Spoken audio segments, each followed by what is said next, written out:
সর্বশেষ আবার ডিজিএফআই এর একদম পুরা যে টিমটা, ওই টিমটা ওখানে আসে।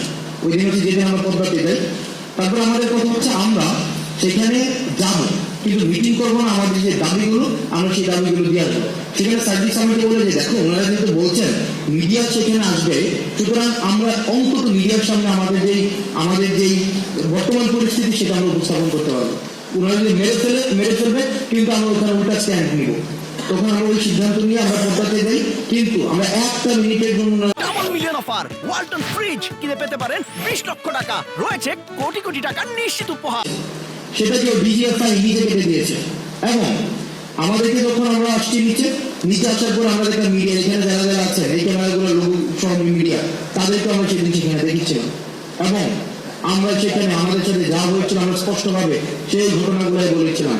দুঃখজনক হলেও সত্য, আবার যখন আমাদের সেই ফোন নিয়ে আসা হয়, আমরা দেখেছি ডিজিএফআই ফোন দিয়ে সেটাকে ইন্টেনশনালি এই প্রত্যেকটা ভিডিওকে কাট করেছে। এবং আমরা দেখেছি যে না এই হেডলাইন যাবে না, আপনারা এই হেডলাইন দেন, ভিডিওর অংশ যাবে না, আপনারা ওই অংশ দেন।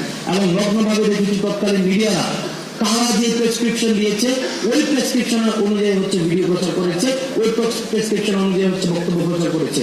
আমরা স্পষ্টভাবে বলেছিলাম র ভিডিও এখন আমার কাছে আছে, যেটা কোনো সংলাপ নয়, এবং আমরা কোনো শাটডাউন কর্মসূচি প্রত্যাহার করবো না।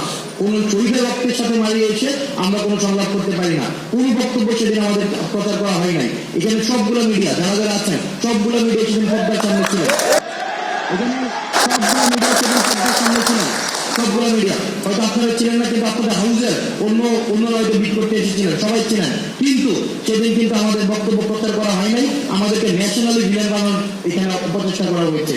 এবং ওই 2 দিন আমরা ওই সেই ফোনে বসে দেখেছি যে মিডিয়া আসলে মিডিয়া হাউস থেকে নিয়ন্ত্রণ করা হয় না, এটা গণভবন থেকে প্রেসক্রিপশন দেওয়া হয় এবং প্রত্যেকটা জিনিস ডিজিএফআই নিয়ন্ত্রণ করে। এবং 2 মিনিটের নোটিশে হেডলাইন গুলো পরিবর্তন করে দেওয়া হয়। যদি কোনো হেডলাইন পছন্দ না হয় ওই মিডিয়াকে ফোন দেওয়া হয় যে এই হেডলাইনটা এমন হবে না, ওই হেডলাইনটা এমন হবে, সাথে সাথে দেখেছি সেটাকে চেঞ্জ করতে। দেখেন আপনার মিডিয়া আজকে যারা কথা বলছেন, আজকে যারা হঠাৎ করে ওই মিডিয়াই গত 16 বছর ধরে এই ফেসিবাদকে তুষণের মধ্য দিয়ে আজকে কেমন বাংলাদেশটাই সেটা মানে এই আজকে আমার বক্তব্য সেটা তো অপ্রাসঙ্গিক। কেন অপ্রাসঙ্গিক? কারণ হচ্ছে আমার এক্সপাইরেশনের কথাবার্তা বলার প্রয়োজন ছিল, কিন্তু আমি যখনই দেখলাম এটা একটা মিডিয়া স্পন্সরেড একটা প্রোগ্রাম, সেই জায়গা থেকে আমি কথাগুলো বলছি। আস্থা, আমি